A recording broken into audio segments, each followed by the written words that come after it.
E eu quero convidar você hoje a uma palavra que eu acordei hoje pela manhã e veio aquele louvor da Renascimento, tipo, ensina-me.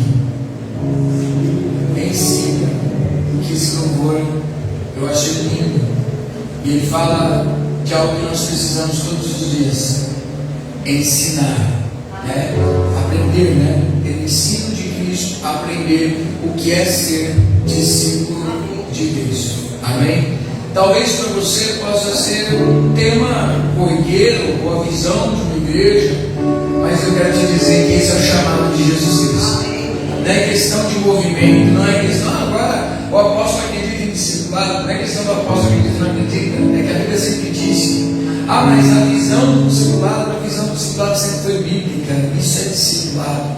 E nós vamos aprender algo muito forte hoje da palavra de Deus, como sempre, com o Espírito Santo me usando, e conto muito com a atenção de vocês para que a gente possa refletir no que essa palavra tem para edificar as nossas vidas. Amém? Diga-se comigo: tudo tem um preço, tudo tem um custo. Amém? Às vezes nós pensamos o seguinte: existe um linguajar na boca de muita gente que é errado. Diz assim: o preço que precisava ser pago já foi pago, então não preciso mais pagar preço algum. Isso é uma verdade? Bom, depende do que você está me dizendo. Se for a respeito de salvação, você ser salvo, o preço que precisava ser pago já foi pago. Quem pagou esse preço? Jesus. Aonde? A graça está boa, hein? Pagou o preço pelos nossos pecados lá na cruz e nos justificou diante de Deus. E aí ele diz: está consumado. Ou seja, o que está consumado? O perdão de todo aquele que crê. João 3,16 nos ensina o quê? Que Deus amou o mundo de uma tal maneira que entregou o seu próprio Filho, entregou numa cruz para perdoar eu, perdoar você, perdoar todo aquele que crê. Amém? Para perdoar todas as pessoas? Não. Para perdoar todos aqueles que creem. Amém? Quem está hoje pela primeira vez nessa ministração, primeira vez na igreja? Quem é a primeira vez que vem na igreja? Seja bem-vinda, seja bem-vindo, meu jovem. Vamos aplaudir ao Senhor por essas vidas. Essa palavra é muito forte para o coração de vocês. Quando eu falo desse tema tão de discipulado, acontece algo comigo muito interessante que eu compartilho com vocês. Ao invés de eu me sentir a pessoa mais madura, parece que eu volto a ser uma criança. Mas não uma criança imatura, uma criança madura. Mas volta um passo para trás. Por quê? Tenho que explicar para vocês. Às vezes nós vamos na caminhada achando que a gente está servindo muito ao Senhor, não é? Está bombando, nossa, que legal, eu sou discípulo de Cristo, eu sou cristão. Aí você começa a estudar a palavra de Deus. Quando você começa a estudar a palavra de Deus, aí você dá uma baixadinha na bola, né? Aí você volta lá para o último da sala e fala assim: eu poderia recomeçar? Posso recomeçar? Quem gosta de escrever? Quem gosta de escrever? Então quem gosta de escrever vai entender fácil isso. Uma pessoa que gosta de escrever, uma das maiores alegrias que ela tem é quando ela pega um caderno novo para começar a escrever. Sim ou não? É ou não é? As primeiras páginas do caderno, como é que é o negócio? Fica puxadinho, né? E na metade do caderno? Já vira tudo abreviado, não é assim? Aí, só que você já tem esse jeitão. Por mais que chegou na metade do caderno, você já está escrevendo tudo em código já precisa, né, de estudiosos para ver o que você escreveu. Já não é mais aquela letra bonitinha. Aí você vê no caderno novo, você compra um caderno novo. Como você começa ele? De novo. Não é? O que é isso? É a oportunidade de começar diferente. Não é? No dia do final do ano, está chegando perto do final do ano. Eu estou estudando sobre projetos de vida. Eu falei: meu Deus, agora eu preciso dar um jeito de tirar uns dias para preparar já para o final do ano do projeto de vida, mas é uma coisa diferente na nossa igreja nesse final de ano, bem legal. Algumas coisas de passo a passo, muito legal. E aí eu falei assim, Senhor, já está chegando. E aquela expectativa. A gente está num ano de muita expectativa, não está expectativa? Expectativa política, né? Muito complicado, um cenário, estamos se degradando bastante, e apresenta uma coisa, outra apresenta outra, a gente fica perdido, a gente fala, Deus está, Deus não está, Deus se meteu, não se meteu, Deus quer isso, Deus quer aquilo. Uma coisa tem certeza, que Deus continua no controle de todas as coisas. Você tem certeza. Só entra quem Deus permitiu. Você tem certeza. Voto nenhum determina, quem determina é Ele. Ele fala, eu permito ou não. Mas isso gera expectativa. Gera expectativa em pessoas se realmente vai ter R$600 até o final do ano, se vai aumentar, se vai acabar com isso. Quem vai ser o nosso novo presidente, ou vai ser o mesmo presidente. As expectativas para São Paulo, as expectativas da igreja, as expectativas para o ano que vem, como é que vai ser? Então a gente vai chegando numa reta desse mês de setembro em diante, que nós vamos já nos preparando com a expectativa do que vai ser ano que vem, sim ou não? Mas por que gera toda essa expectativa? A gente chega no final do ano dizendo assim, bom, ano que vem vai ser tudo diferente, né? Mas esse ano já está assim mesmo, tem gente fazendo, esse ano já está assim mesmo, esse ano é ano de política, é um ano perdido, já acabou. Bom, ano que vem eu vou fazer tal coisa. Olha o que a gente fala assim. O que a gente fala assim? Não, já foi, já acabou, olha. E alguns têm um olhar pessimista, mas é interessante que gera essa expectativa de algo novo, poder recomeçar.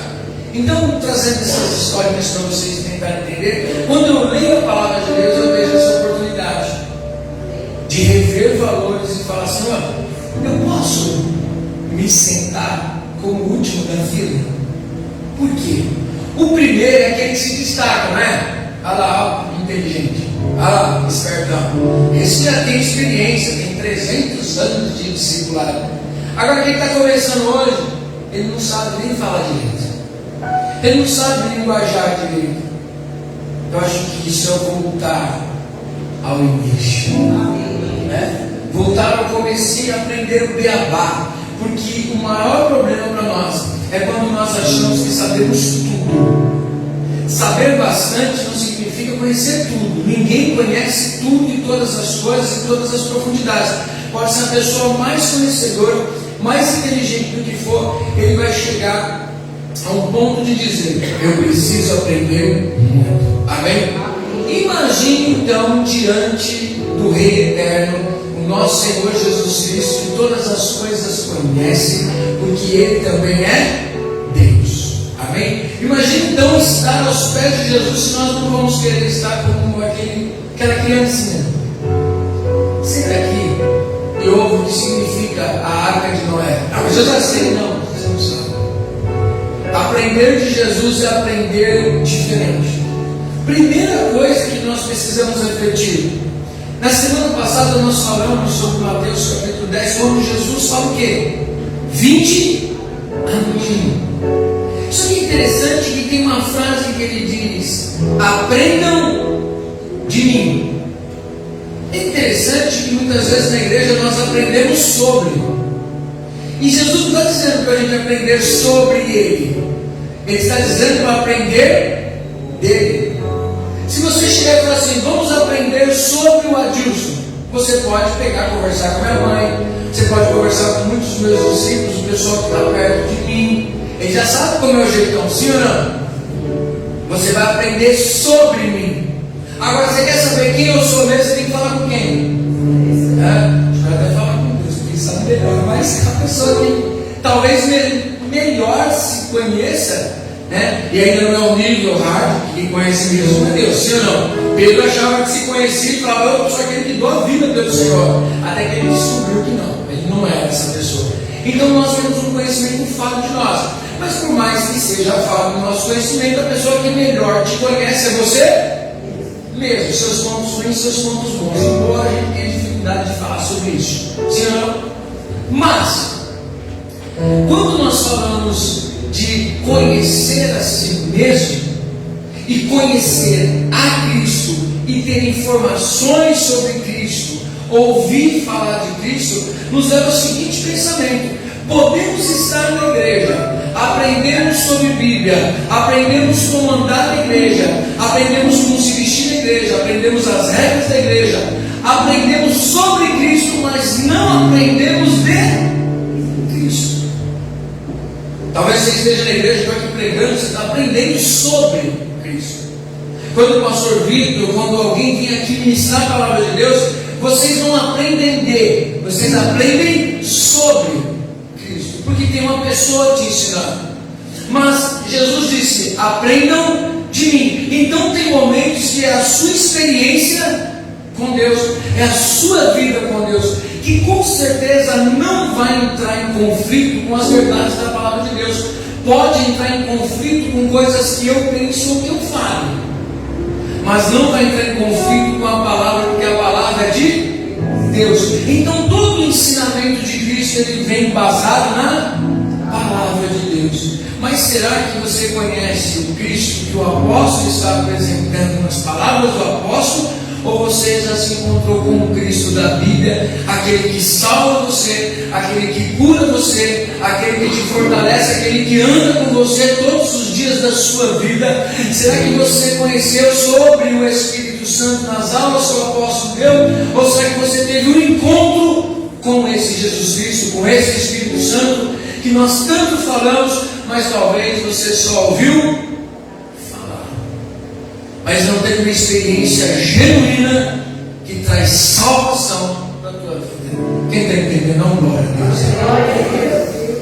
Jesus, após dizer isso, ele nos leva a um outro texto, que para ser salvo já foi para o preço, mas ele vai deixar claro: não é a minha opinião, não é a opinião do seu irmão, não é a opinião de nenhum pastor, que nessa hora a nossa opinião não vale. Diga para o irmão do seu lado, diga assim, muito amor e muito carinho para ele, diga assim: a sua opinião não me interessa. Sobre esse assunto aqui, tá? A opinião do apóstolo não interessa. Eu estava na sexta-feira com alguns adolescentes, a gente estava lá em contato no culto aqui, Dani estava ministrando. Eu estava lá ministrando na vida dos adolescentes, e a gente estava fazendo os passos do discipulado. E aí ela falando sobre ser discípulo, sobre o que significa isso, e a gente estava falando alguns pontos bem interessantes. E para chegar em Jesus, Deus, Ele quer se relacionar com o homem, amém? E Ele diz, através da palavra, que nós nos tornamos filhos de Deus em Cristo Jesus, amém? Você crê nisso? Mas como se porta o Filho de Deus? Alguém sabe? Bom, nós precisamos de um referencial. E para encontrarmos esse referencial, está na palavra de Deus, a história dele. Quem é ele? Jesus. Eu dizia para eles de uma maneira pedagógica, para vocês entenderem bem fácil também. Por exemplo, eu quero saber como é ser filho do Hélio, pai do Leandro. Eu chego para ele e pergunto: Leandro, como que é que você deve agir para agradar o seu pai? Como o seu pai gosta que se porte? Porque eu não sei, mas eu quero saber. Aí o Leandro vai me informar, fala assim: se porta desse jeito que meu pai gosta. Meu pai gosta de um filho assim. Ponto. Legal. Ele vai ser o meu ponto referencial para o relacionamento com o pai. Ok? Então quando Jesus está dizendo assim o seguinte: você quer se portar como um filho de Deus? Olhe para mim e me imite. Ouça as minhas palavras e ande como eu ando, porque aí você vai se portar como um filho de Deus. Então o maior referencial para nós, só para vocês entenderem, não é o ser humano, não é o apóstolo, não é ninguém que está do seu lado. O maior referencial e o verdadeiro exemplo, o gabarito para ser filho de Deus é quem? Jesus. E nós dizemos que nós somos cristãos, logo nós somos seguidores de quem? termos recebido o sangue de Cristo sobre a nossa vida, nos tornamos o quê? Filhos de Deus. E sendo filhos de Deus, nós vamos imitar quem? Cristo, que é o verdadeiro Filho de Deus. Amém? Fechada a conta aí? Amém. Vocês estão comigo? Dá um glória a Deus bem forte. Lucas, capítulo de número 14, versículo de número 25. Então, entendendo isso, fica claro para nós que o que eu vou pregar agora, nesse momento, já tem tudo a ver com o que eu tenho falado, mas não é a minha opinião, não é a opinião de alguém, não é a questão da visão, não é a questão do costume da igreja, da plataforma de trabalho, da visão ministerial. É a palavra do Filho de Deus, o nosso irmão Jesus Cristo. Amém. Jesus Cristo é teu irmão? Amém. Ele é Filho de Deus, Ele é o nosso irmão, Ele é o herdeiro. Nós somos o quê? Co-herdeiros. O que é um co-herdeiro? Que herda junto. Amém? Herda junto com Cristo todas as coisas que são do Pai. Amém? Isso é uma glória ou não é uma glória? O Deus Criador dos céus e da terra nos amou de uma tal maneira que entregou o seu próprio Filho, o primogênito, e para que ele não seja mais unigênito, para que todos nós sejamos filhos de Deus. Copiando quem? Cristo. Aí o próprio Cristo vai dizer algo aqui para nós. Olha, milhares de pessoas, diga assim, multidões, acompanharam Jesus. Então, dirigindo-se à multidão, lhes declarou. Jesus olhou para os seus discípulos? Não, ele olhou para a multidão, inclusive os seus discípulos. Amém? Se alguém deseja seguir-me, quem deseja seguir a Jesus Cristo?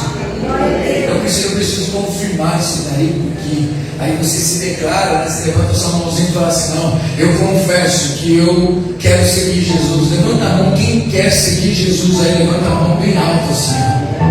Isso é a melhor decisão da sua vida. Mas o maior desafio que você pode escolher.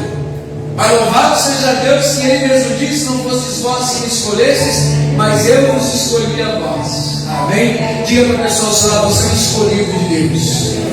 Amém? Para que, apóstolo? Eu sou escolhido, puxa, eu não sabia, agora eu estou sabendo, eu sou escolhido para quê? Para ser discípulo de Cristo. Amém? Aleluia, fica todo feliz. Aí ele começa a dizer alguns custos para isso. Ainda está afim de seguir? Amém. Posso ir para os custos? Amém. Não é a minha ideia, é a ideia do nosso Senhor Jesus Cristo. Não é questão de visão, está claro aqui. Às vezes você pode ver que evite de usar palavras teológicas para não ficar interrogação na cabeça de vocês. Então é só você entender o que é a palavra simples de Deus falando para nós. Não tem entradinhas, não tem pegadinhas, não tem nada, é claro. Você já vê que às vezes pessoas que vão pensar assim, já quando faz aquela reunião de liderança, a gente não faz isso na nossa igreja não. Mas eu já vi pessoas dando estratégia assim: faz a reunião da liderança, faz um culto que não tem cara de culto, faz uma palavra que não tem cara de palavra para trazer as pessoas. E quando as pessoas vierem, aí depois você fala que é cristianismo, aí as pessoas aceitam. Já ouviu essa história assim? Né? Vamos fazer aquela cara, não, nem parece que é culto. Mas no fundo é culto. Mas a gente não pode contar para as pessoas, porque se for contar para as pessoas que é um culto, as pessoas não. Jesus, ele não faz essa estratégia de marketing furada, ele não te engana. Ele não chega assim para você e fala assim, sabe, não, vem comigo. Eu me lembro uma vez, eu tinha na minha adolescência, foi a pior decisão da minha vida. Se tem uma decisão ruim, essa foi das piores. Eu estava um pouquinho, já tinha entrado na fase de exército praticamente. Eu trabalhava numa boa empresa. Eu tinha um amigo que ele trabalhava numa outra empresa que tinha, hoje eu lembro e falei assim, nossa, onde eu estou na cabeça, né? Mas esse amigo amigo meu tinha um outro amigo, e os dois andavam, né? Ele tinha conseguido comprar um Fusca. Olha, que coisa, um Fusca. Na época, né? Eu com 16 anos, 17 anos, rachava na emenda com um Fusquinha do Brasil, né? E lá no emprego eu não ia conseguir comprar um Fusca. E quando o rapaz começou a dizer, não, porque eu tiro tanto, que não sei o que, eu fiquei empolgado com aquele negócio, né? E tal, eu falei, cara, eu estou dando colo. Quem é dessa época? Lembra disso?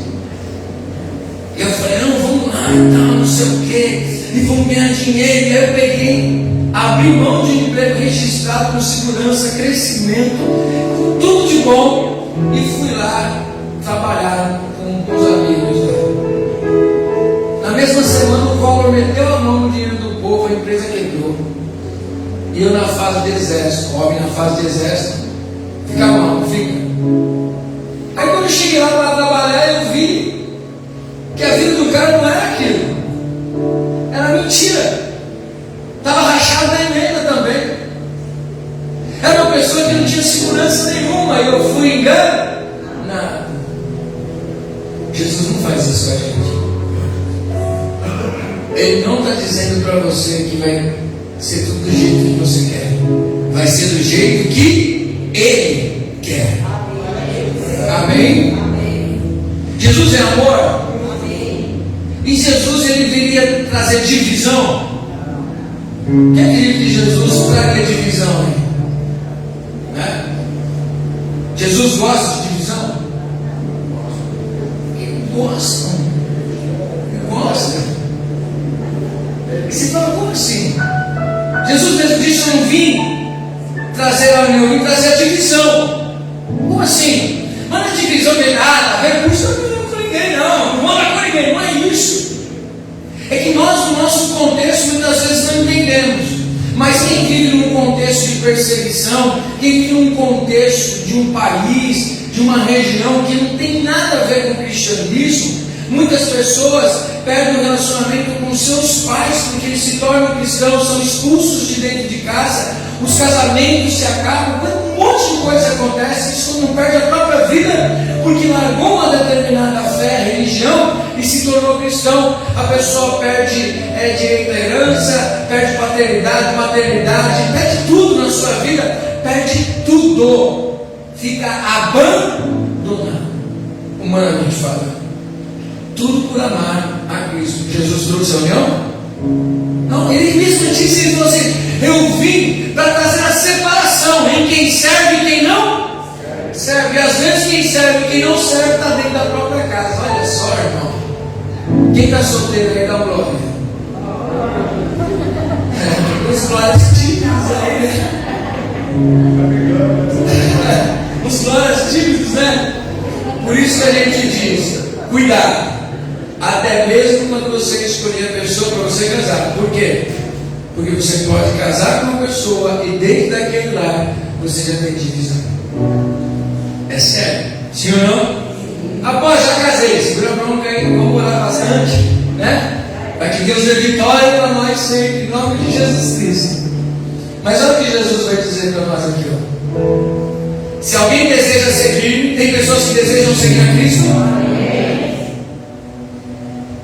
e ama a seu pai, sua mãe, sua esposa, seus filhos, seus irmãos e irmãs, e até mesmo, vamos classificar, é só o ponto da negação.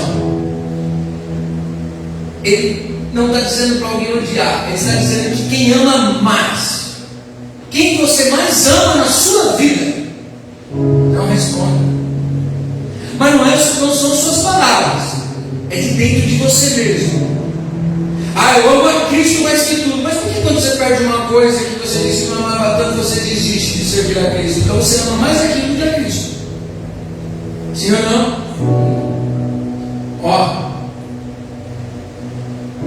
Ama seu pai, sua mãe, sua esposa, seus filhos, seus irmãos e irmãs. Jesus, ele apresenta as áreas mais importantes para a nossa vida. Sim ou não? Pai e mãe é importante, sim ou não? Filhos são importantes? Sim. A família é importante, irmãos e irmãs são importantes? Sim. Será que Jesus vai dizer assim, vocês têm que odiar essas pessoas? Não. Ele disse que você não pode amá-las mais do que a Ele. Então já começa a analisar aí, já que a gente voltou na história que eu contei no começo para vocês, voltamos lá no último das vidas, estamos chegando na história de Jesus agora, e decidimos ser discípulos de Cristo, amém? Aí nós vamos olhar e Jesus vai dizer o seguinte, assim, você quer me seguir? Quero, Senhor. Então deixa eu já te contar uma coisa, se você amar mais a sua mãe, seu irmão, seu pai, sua mãe, sua esposa, mais do que a mim, você não vai aguentar o discipulado. Sabe por quê? Nem sempre os seus pais, sua esposa, sua mãe, seu irmão vão aplaudir você. Talvez eu vou dizer para você ir para a direita e eles vão falar, você não deveria ir para a direita. Você deveria ficar aqui. Você tem que estar aqui. Ainda mais que muitas vezes os pais, nós não criamos filhos, e eu acredito que nós criamos filhos para o mundo, nós criamos filhos para aprender a viver no mundo, mas nós criamos eles para Deus. Amém? Mas eles têm o livre-arbítrio deles, chega uma hora que eles decidem fazer algumas coisas que a gente não concorda muito. Amém? Se você amá-lo mais do que a Cristo, na hora que ele não estiver fazendo a vontade de Deus, na hora que ele não estiver do seu lado, a hora que ele não estiver fazendo o que você quer, você vai dizer, não vale a pena servir ao Senhor, porque olha só, meu filho não quer andar no mesmo caminho que eu. Você vai começar a atrelar a sua fidelidade a Deus àquilo que for do jeito que você quer. Ah, mas eu não conseguiria servir a Deus se o filho fizesse isso, se o filho fizesse aquilo. Você ama mais ele do que a Deus? Filho, a gente sabe que as escolhas deles nos levam a chorar ou a rir. Sim ou não? Porque nós os amamos. Mas jamais a nossa fidelidade a Deus deve estar atrelada ao filho. Ah, não, mas é para meu esposo, eu amo meu esposo. Se meu esposo não for servir ao Senhor, não vai dar para mim, não. Não vai dar. Por quê? Ah, porque para mim não dá, sem ele não dá. Então, amém. Na caminhada vai ruir as suas estruturas. Ah, meu irmão, minha irmã, minha filha, meu filho, meus pais. No nosso contexto a gente não sente tão pesado, mas dá para sentir, tá? Mas no contexto da perseguição, como eu já disse para vocês, isso faz total sentido. Imagine você olhar na cara de um filho e dizer, olha, eu te deserto por causa da sua fé. Você não passa na porta da minha casa, não quero ver mais a sua cara. Já pensou por causa da fé você ter os seus bens todos confiscados, você não tem direito a mais nada, por você acreditar em Jesus Cristo, você se tornar uma pessoa, entre aspas, semente, o Senhor comenta. Enquanto dizer servir a Cristo, ser discípulo de Cristo, enquanto a gente posta no Facebook, o pessoal aplaude, enquanto a gente vai andar com gente que concorda com o que a gente concorda, enquanto a gente está andando numa caminhada e todo mundo bate pau para a gente numa perseguição, todo mundo quer seguir a Cristo. E quando essas coisas começam a apertar? Eu gosto do amor dos meus pais. Você gosta do amor dos seus pais? Já imaginou? Você tem que dizer para os seus pais, eu não abro mão de servir a Cristo. E os seus pais dizendo assim, então não olha nunca mais na minha cara, você vai perder o meu nome, você vai perder tudo, você não é mais ninguém para mim. Imagine não somente o peso físico, imagine a carga psicológica na vida de uma pessoa que cresceu com aquele amor, sentiu aquele amor e de repente viveu o desprezo da pessoa a qual ela ama. É difícil ou não é? É difícil. Se coloque no lugar. Imagina a pessoa perder a segurança do lar, perder a família, ela pode ser a bagunça que for, pode ser atrapalhada o que for, mas é a sua família. Você sabe que de um jeito ou de outro você tem uma família, você está ali junto com eles. Imagine você sem esse porto seguro. Aí você divida um colchão de solteiro para 4 pessoas. É a sua família. É o seu senso de pertencimento a alguém. Quem está entendendo? Só que se você amar mais isso do que a Cristo, você não vai conseguir ser discípulo de Cristo. Aí você vai falar assim, mas minha mãe não é aquela coisa que minha mãe ajuda muito em mim. Minha irmã nem que as coisas também, meu irmão também, a gente vive tretado. Minha mulher, aí do lado mais fácil ainda. Você via Cristo? Minha mulher é insuportável. Tá aquela fácil. Talvez você olhe essas coisas mais fáceis de você abrir mão, talvez coisas que você não criou tanto vínculo assim por N situações que aconteceram na sua vida. Ok? Agora, quem ama a si mesmo? Você se ama? Sim ou não? Quem se ama dá glória? Eu não me amo não, apóstolo. Você não gosta de dar uma olhadinha no espelho? Quem tem espelho em casa? Quem vive sem um espelho? Né? Nem eu que não tenho cabelo, não gosto de passar de espelho para ver se as coisinhas não foram bem. A mulher, então, quando ela vê, esse espelho é muito pequeno, mas é o corpo inteiro, mas é pequeno. O negócio de espelho, ou seja, amor próprio. Quando uma pessoa não tem amor próprio, ela está com um problema, sim ou não?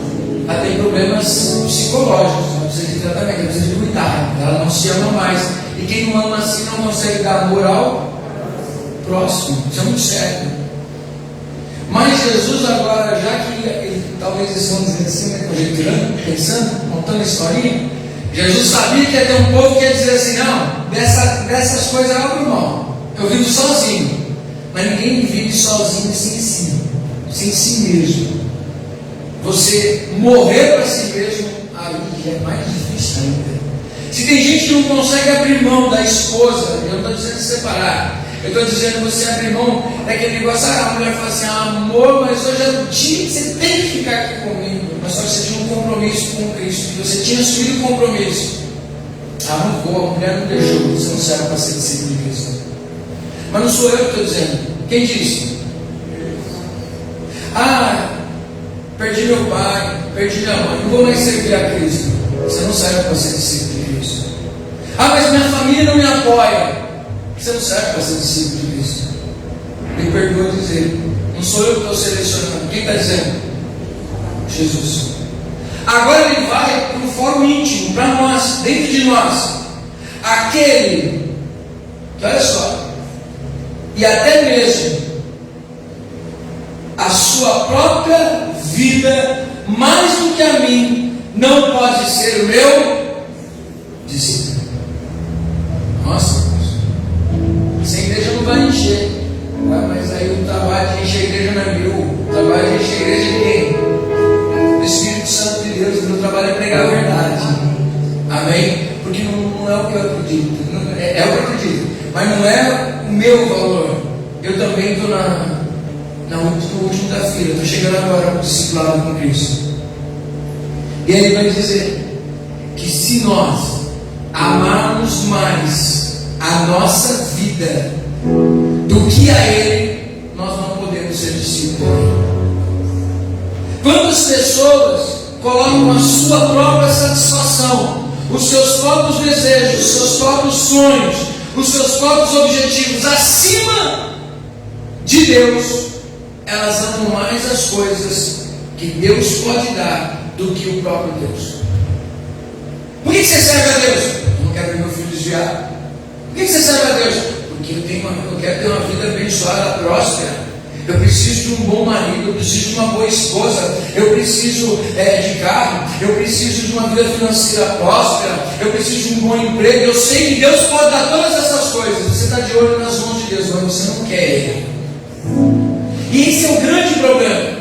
Tem gente que quer muito Deus, mas não quer Ele por inteiro, quer Ele pela metade. Eu acredito que Deus existe, mas eu não acredito que precisa ser desse jeito aqui. Eu acredito que Deus existe, mas dá para negociar com Deus e ser do meu jeito. Se Deus me der tudo isso, por isso eu estou servindo a Ele, eu serei teu servo. Se isso me faltar, vão me perguntar: onde está o seu Deus?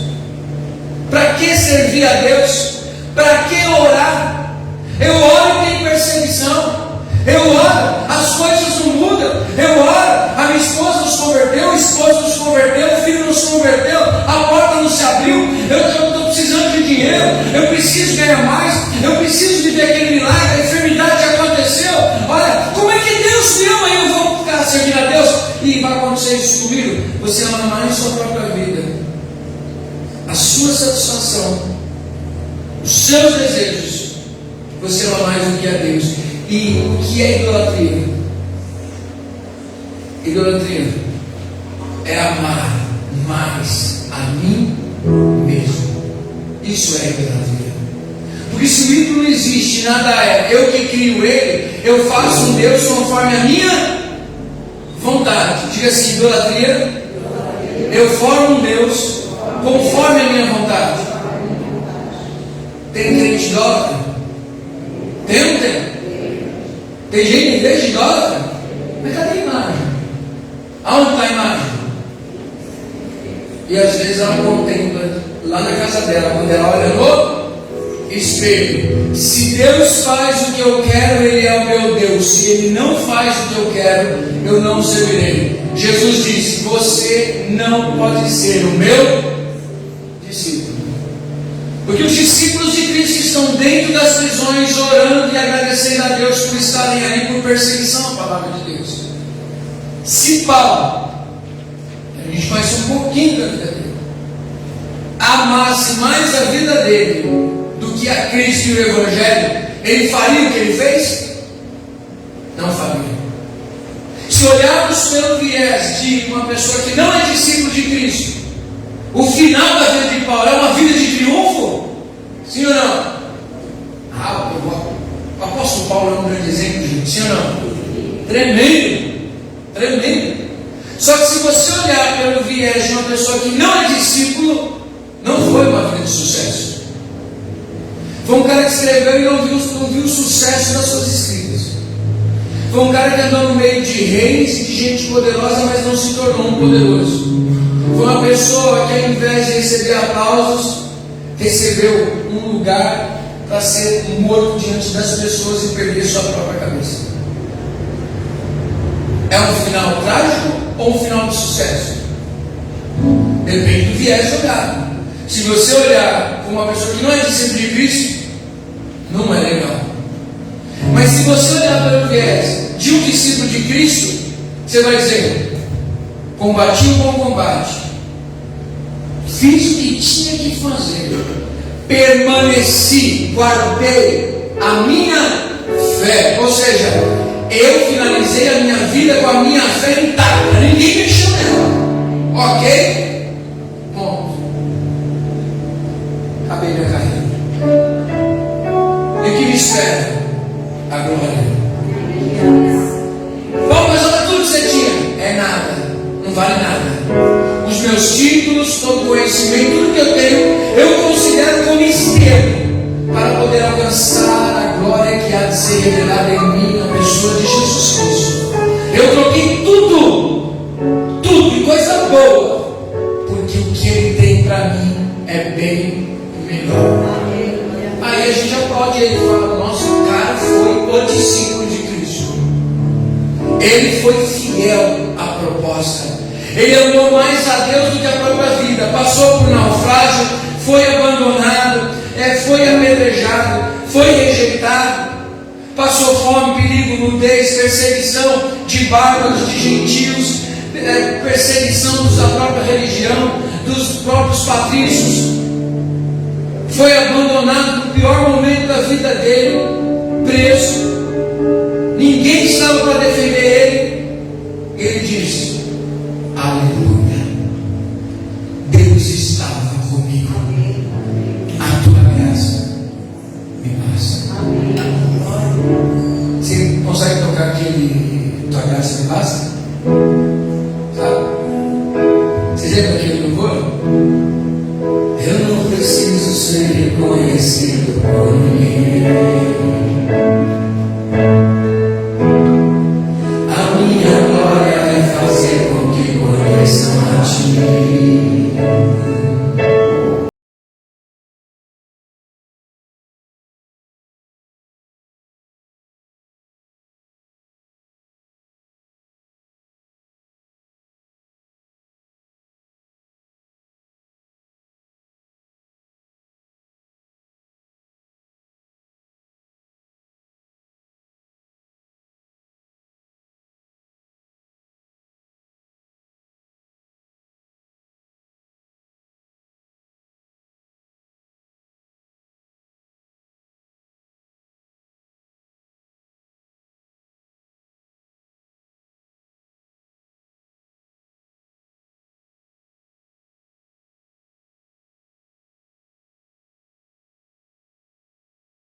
Paulo dizendo: valeu, a tua graça me basta.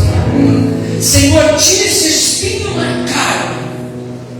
Por 3 vezes eu orei e eu pedi o homem que foi usado por Deus para curar muitas pessoas. Pedaços do avental dele curaram vidas.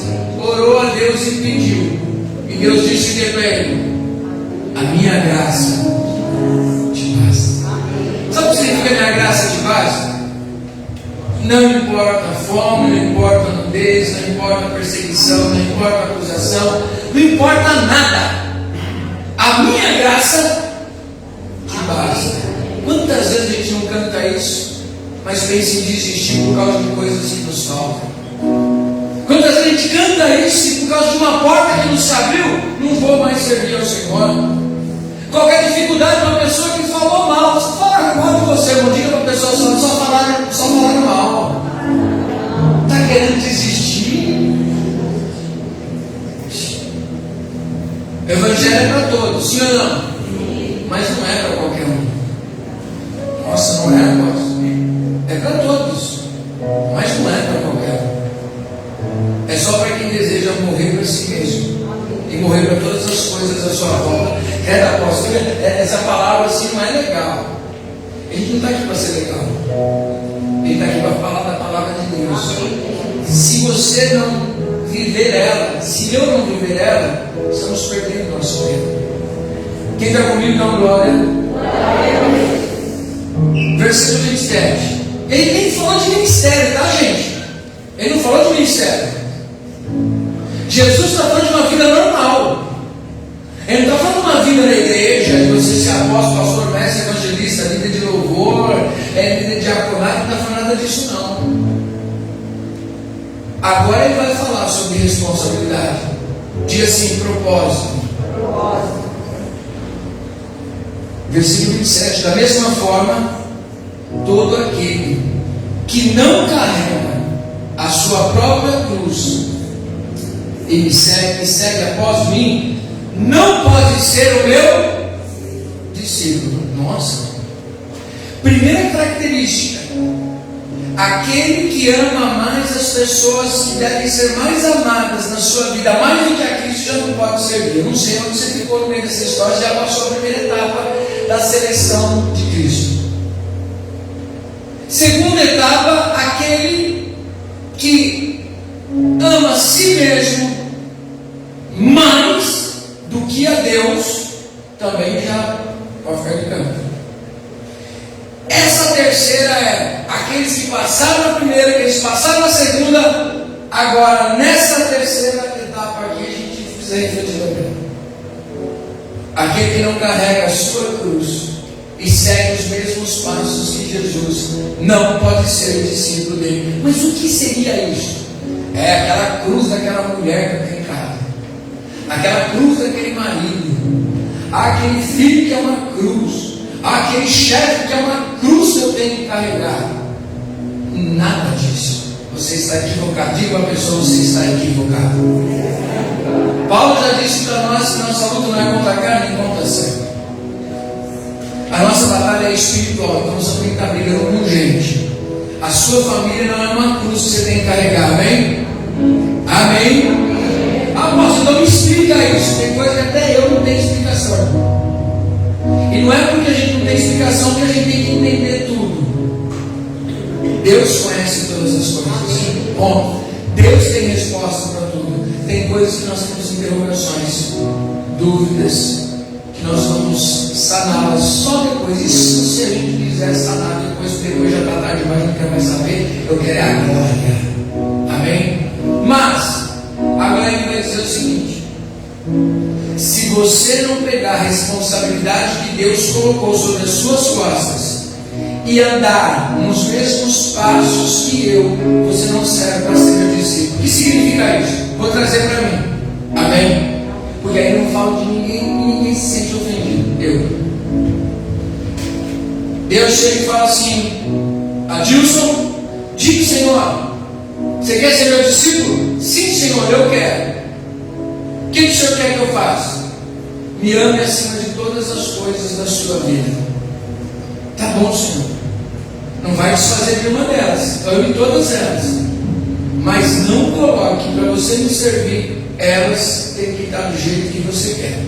Eu sou o seu foco. Ok, Senhor? Fechado? Outra coisa, filho, se você quer ser meu discípulo, você tem que negar a si mesmo. Nem sempre as coisas vão estar do jeito que você quer. Haverá altos e baixos. Tem dia que você vai estar chorando, tem dia que você vai perder gente amada, tem dia que vão te abandonar. Ok, não tem problema, Senhor, eu amo mais o Senhor do que essas coisas aqui.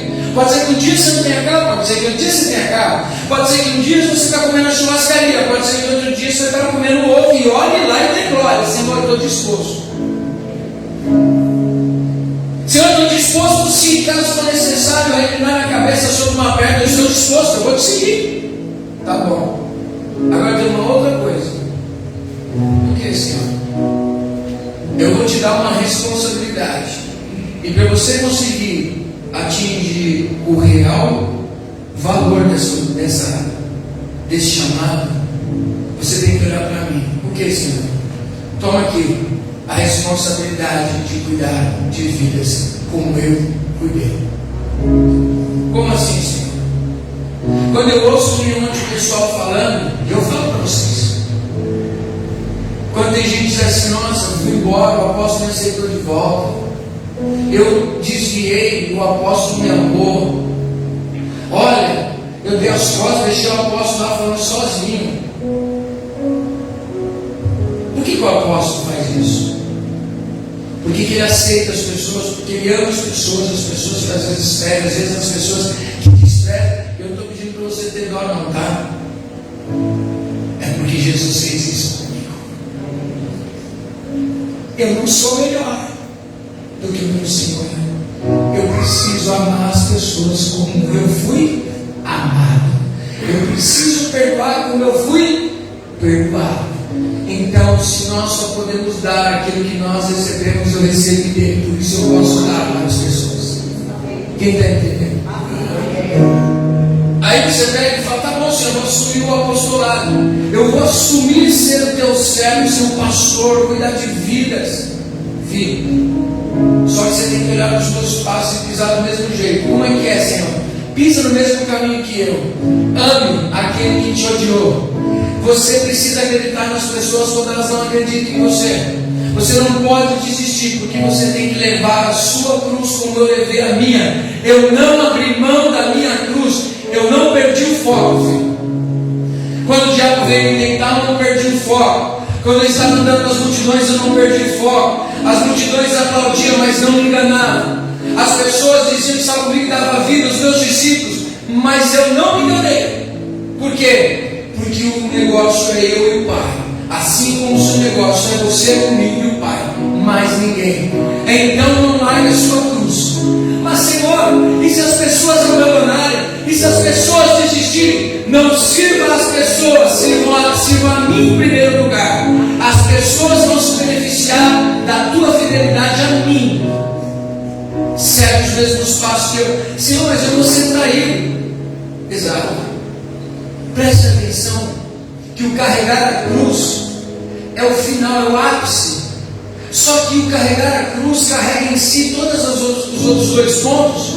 Amém? Jesus foi aceito pela sua própria família, sim ou não? Não. Ele foi desprezado. A própria cidade que ele estava desprezou ele. Ele não pôde fazer milagres lá. Ele foi desprezado pelos seus discípulos ou foi amado? Desprezado também, porque negaram, deram as costas para Jesus. Pedro, aquele que disse, eu estarei com você. Eu não sou igual aos outros, também deu as costas. A mesma multidão que foi curada e aplaudiu, deram as costas para Jesus. Sim ou não? Ou seja, Jesus já tinha ensinado, ensinar primeiro e na segunda. A gente não aguentar na terceira, que a gente não aguenta mesmo, ninguém chega. Por quê? Lá na cruz, quem estava com ele? Ninguém. Quando ele, anterior da cruz, quando ele vai orar, nem os discípulos aguentam orar com Jesus, na agonia dele. Esse é o caminho do líder. Nem sempre você estará cercado de pessoas que vão te aplaudir, ou vão estar orando, ou vão estar ali com você te apoiando. Vai ser você e Deus na caminhada. Vai ser o momento de você mostrar para você mesmo qual é o seu fundamento, se está em Cristo ou se está nas pessoas. Quem está entendendo? Nossa, apóstolo, isso tudo é ser discípulo de Cristo? Sim. E ele vai dizer mais um pouquinho. Entenderam o que é cruz? Diga-se comigo, cruz é propósito. Amém? Se você não descobre o seu propósito, você vai ficar perdido. Você precisa encontrar o seu propósito. Versículo 28. Aí ele pega, senta com a graça e ele vai falar o seguinte: vocês entenderam? Quem entendeu, dá uma glória a ele. Agora eu faço cálculo. Quem sabe fazer conta aí? Pode levantar a mão que a conta fácil. Amém? Quem sabe fazer conta, levanta a mão assim. Não vou falar raiz quadrada, não. 5 mais 5 é quanto? É continha básica. O pessoal fala, não, raiz quadrada, não vou fazer. Jesus é simples. Ele falou 5 mais 5 é 10. Tem alguma coisa difícil de entender aquilo que está sendo dito? Não. Aí ele vai dizer o seguinte: agora que você entendeu, faça o cálculo. Versículo de número 28. Então, qual de vós, desejando construir uma torre, primeiro não se assenta e calcula o custo do empreendimento e avalia se tem os recursos necessários para edificá-la? Para não acontecer que, havendo providenciado os alicerces, mas não podendo concluir a obra, todas as pessoas que a contemplarem inacabada zombem dele, proclamando: este homem começou grande construção, mas não foi capaz de terminar. Você acha que Jesus agora ele virou arquiteto? Você acha que agora Jesus está falando de prego, martelo, madeira, cimento, tijolo? Não. Ele está falando de você sentar e fazer um cálculo do que é seguir a Cristo. Existe um preço do discipulado. O preço da salvação foi pago, mas o preço de ser discípulo de Cristo nós temos que pagar. Então, nós não podemos ser crente mimimi, que qualquer coisinha está desistindo. Não podemos ser crente mimimi, que por causa de um biquinho que uma pessoa te cumprimentou direito, já pensa em desistir. Você precisa ser curado e ser o verdadeiro discípulo de Cristo. Ah, mas a pessoa me cumprimentou bem. Se o cumprimento de uma pessoa te faz parar, imagina a perseguição de alguém. Ah, mas não me aplaudiram. Se o aplauso não te motivar, a ausência dele não te faz parar, meu irmão. Jesus ensinou para a gente: não dependa de aplausos. Ah, mas está muito difícil, muita perseguição, as pessoas estão me abandonando. Se você começar a entender isso, você não vai encontrar motivos para desistir. Por quê? Porque você é discípulo de Cristo. Ele é o exemplo, não é o servo maior do que o seu Senhor. Se fizeram tudo isso com ele, se prepara que pode acontecer com você. Aí nessas horas a gente fala: olha que sabor de mel, né? Porque a gente está numa vida boa como discípulo de Cristo. Sim ou não? Minha mãe está ali me ama, está intercedendo por mim, está a esposa lá ouvindo, está o povo que na igreja, fizeram festa para mim onde a gente comeu. Olha que festa maravilhosa. E se isso faltar?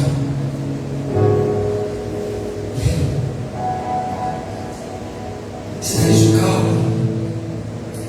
Esse é o grande problema. Já viu aquelas casas em lugares caros?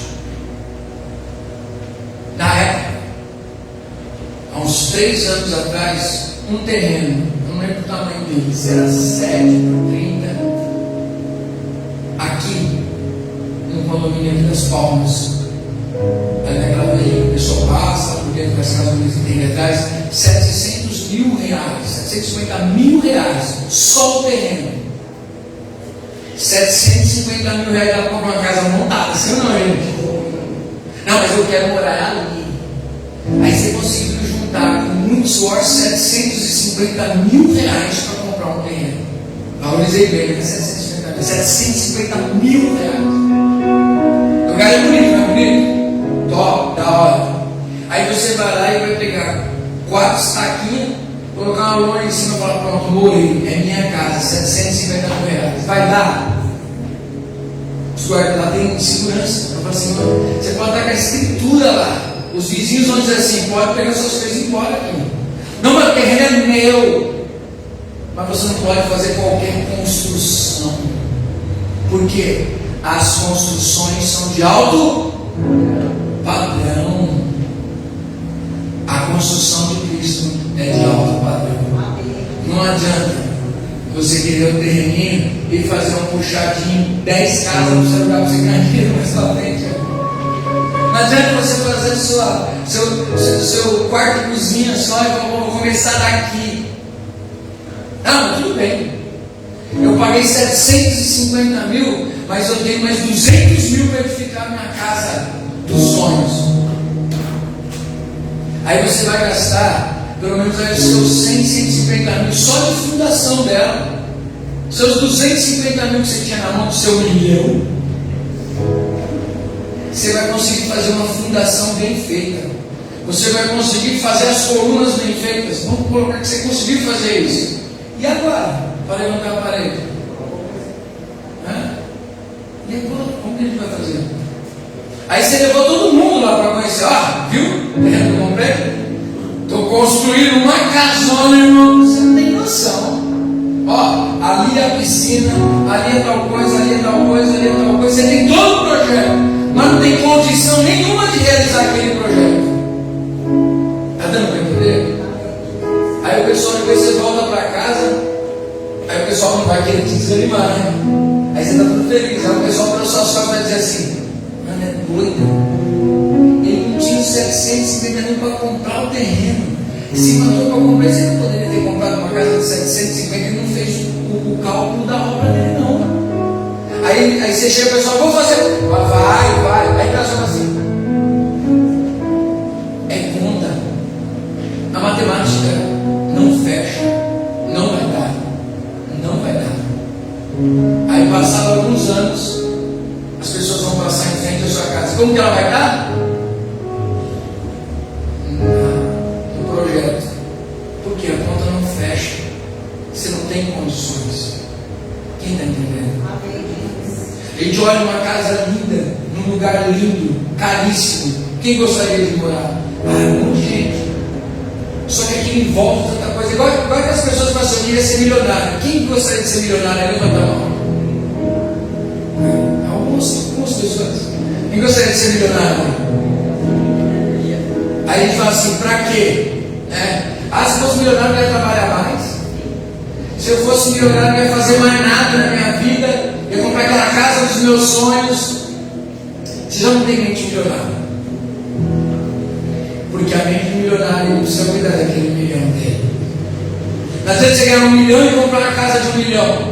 Uma casa de 1 milhão, num condomínio de 1 milhão, quanto que deve ser o condomínio, a taxa condominal?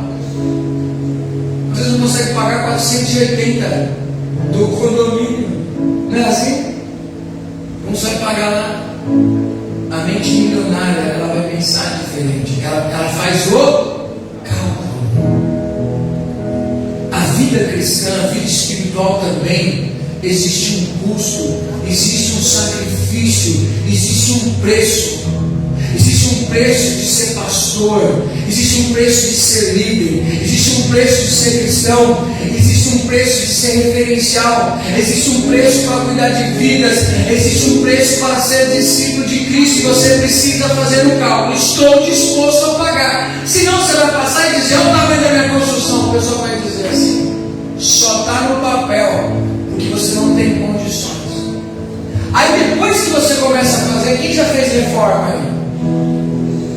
Calculou que ia gastar um X, não é, Monza? Não é assim? Não, isso é simples. 5 mil reais a gente resolve isso daí, Irmão, 5 mil reais, o cara no depósito vai dar risada da sua cara. As coisas não estão caras daí. Caríssimo.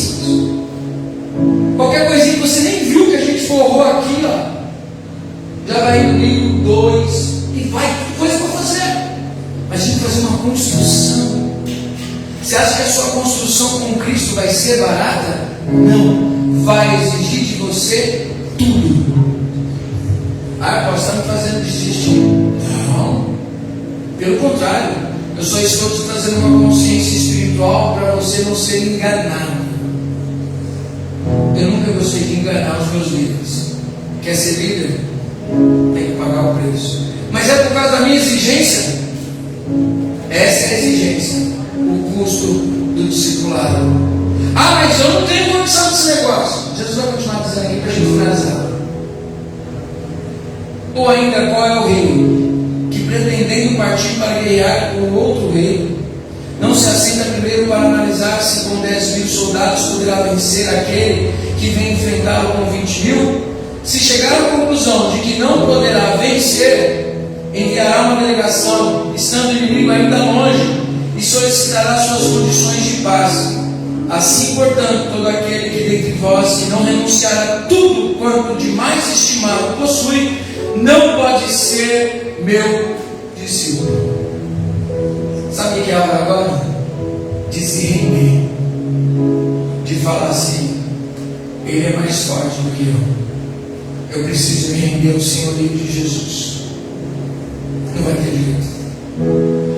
A conta eu entendi, a decisão eu tenho, mas para mim é algo inatingível.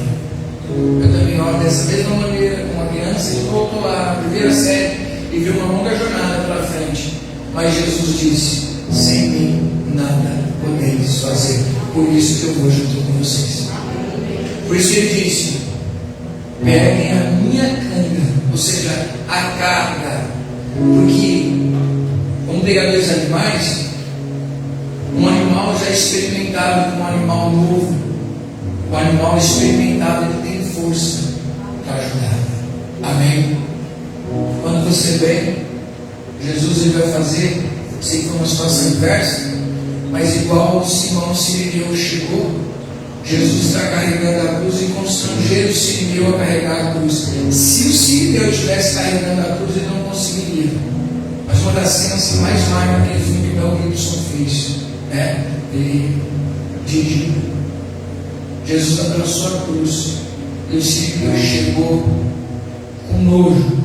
Aquela cruz não era de Jesus, era para o pecador, mas Jesus assumiu ela e disse: eu vou carregar. O Sirineu estava do lado. Assim vamos nós junto com Cristo, que Ele vai nos fortalecer. Ele não vai falar para você abandonar a sua casa, abandonar a sua família, odeie seu marido, sua esposa, seus filhos, não se ame, não cuide de você, viva na miséria. Não é isso que Ele está dizendo. Ele só está dizendo que se o seu coração estiver nessas coisas, você pode se frustrar. Não sirva a Deus por causa de coisas, sirva a Deus por quem Ele é. Ame Ele não pelo que Ele te dá, mas por quem Ele é. Porque o que Ele quiser fazer na sua vida, ninguém pode impedir. Se Deus falar para você financeiramente, na sua vida conjugal, qualquer coisa que você tiver, se Deus falar para você, é isso aqui que você vai viver o melhor. Ponto.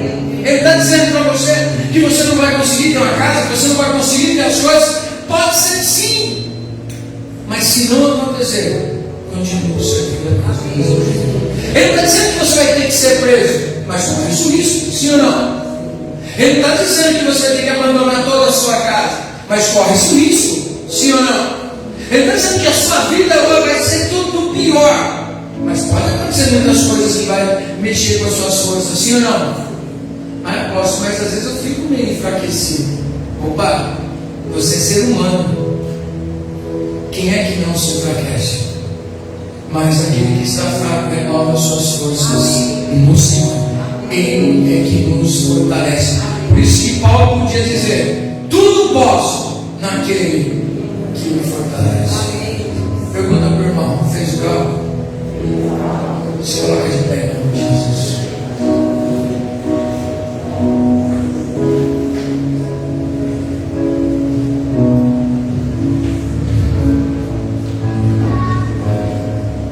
Fazer o cálculo é muito importante.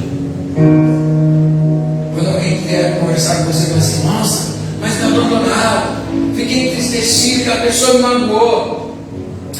Pensei em parar. Aí você diz assim: mas você não tinha feito cálculo no começo? Você não sabia que isso ia acontecer? Não sabia que ia acontecer. Não, uma possibilidade. Nós trabalhamos com possibilidades, sim ou não? Possibilidades. Estava conversando com o pessoal. A gente pede a Deus que no Brasil sempre haja liberdade de culto, amém? E se Deus quisesse colocar uma perseguição para que não tivesse a liberdade? Não pode acontecer? Pode. E aí? Só a pandemia já chacoalhou o pessoal? Só a pandemia fez igrejas fecharem? Só a pandemia? Só. Porque poderia ter coisas muito piores ainda. Só a pandemia. Não estou amenizando a dor da perda de uma pessoa amada. Não é isso que eu estou dizendo. Mas para o cristão, o que ele tem a perder? Se ele tiver alguma coisa, tem. E se ele não tiver nada, o que ele tem a perder? Nada. É isso que Jesus está dizendo. Quem não tem nada tem tudo. Quem tem tudo não tem. Se eu já não tenho mais vida, Cristo vive em mim, é lucro. Qualquer coisa é lucro. Está dando para entender o cálculo? Paulo fez o cálculo. Se você quiser aprender sobre cálculo, olha para a vida de Paulo, o cálculo que ele fez. Ele foi até o final e Deus foi com ele. Deixa eu dizer uma coisa para você: o convite de Jesus não é para você ir sozinho. Ele disse: vinde a mim e aprendam de mim. Significa que no meio do caminho a gente vai falhar, mas ele é manso, ele é humilde, ele não vai desistir de você, ele vai te abraçar e falar: vamos embora de novo, vamos embora, levanta, não desiste, não para, vamos embora. É assim que Jesus trabalha. Porque se ele fosse trabalhar nas nossas oscilações, ele desistiria de nós. Mas ele trabalha com o amor dele. Ele trabalha na força do Espírito Santo dele. Então não desista. Se cair, levanta. Se enfraquecer, seja fortalecido, mas não pare. Amém? Quem está entendendo? Esse é o custo do discipulado para cada um de nós. É negociável. Eu não vou ter como mexer nesses olhos. Nós adaptamos muitas coisas, mas nesse caso nós não vamos conseguir adaptar, porque ele já disse: é assim. Não é o servo maior que o seu Senhor. Perseguir, vão perseguir vocês. Me abandonar, vão abandonar vocês. Eu vivi isso, e aqueles que andaram nas mesmas pisadas correrão os mesmos riscos. Não desista, ele vai conosco. O que fez Jesus não desistir? Ele não perdeu o foco, ele não tirou firme do propósito que Deus colocou, até dizer assim: está consumado. E depois, ele ressuscitou ao terceiro dia. Paulo nos ensina que se nós morremos com ele, nós ressuscitamos com ele. Sabe o que significa? Que Deus tem algo muito maior para você, que nem olho não viu, ouvido não ouviu, e não subiu ainda ao seu coração. Não desista, não pare. E eu digo para você: vale a pena. Vale a pena. Cada momento na presença de Deus. Vale a pena. Vale a pena. Qualquer coisa para viver a vontade de Deus. Vamos orar nesse momento. Feche seus olhos, curva a tua cabeça neste momento. Fale com Deus se essa palavra falou ao teu coração, se essa palavra trouxe reflexão para você.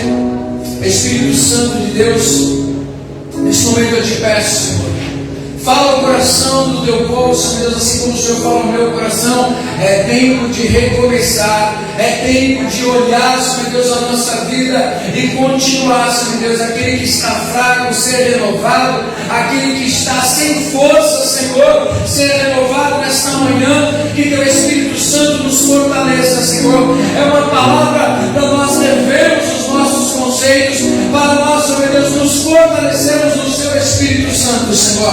Não é uma palavra para desistir, é uma palavra para acreditar, é uma palavra para fazer a diferença, é uma palavra para se revestir do teu Espírito Santo com humildade, nos quedarmos a tua presença e dizer: Senhor, Sem Ti não conseguiremos. Por isso, Espírito Santo, nos fortalece, abençoa cada vida que aqui está, para que as pessoas possam olhar para nós e ver, Senhor Deus, que nós sabemos do custo do discipulado. Não vamos desistir por traições, não vamos desistir por causa de palavras, por causa de perseguições, por causa de alguma coisa que nos faltará, Senhor, porque tudo nós podemos naquele que